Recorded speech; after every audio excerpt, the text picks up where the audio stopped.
Another day of high winds mixed with dry conditions being blamed for spreading a house fire to nearby fields in just a matter of minutes. Our Marissa Cummings is live tonight at the scene of that fire with how firefighters were able to get it under control. Marissa. I'm at the intersection of Horseshoe Circle right off of County Road 73, where I don't know if you can see behind me, but that home that was engulfed in flames earlier is no longer in a livable condition.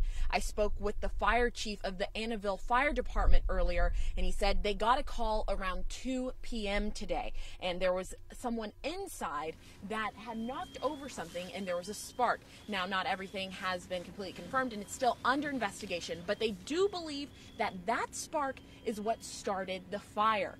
The fire chief said within a matter of minutes, half of the home was engulfed by flames, and they rushed over here to make sure it didn't spread any further. Like I said earlier, the home is no longer in livable conditions, but the main concern for the fire department was that the home would then catch the surrounding grass on fire and the trees on fire and affect all of the other surrounding homes. That's what they definitely didn't want to do. The fire chief said this was caused by what he called a wind fire, meaning that the wind helped this fire continue to get bigger. If it was under different conditions, he said it wouldn't have been as bad, but the wind is strong and the humidity is low, making it the best place for a fire to survive.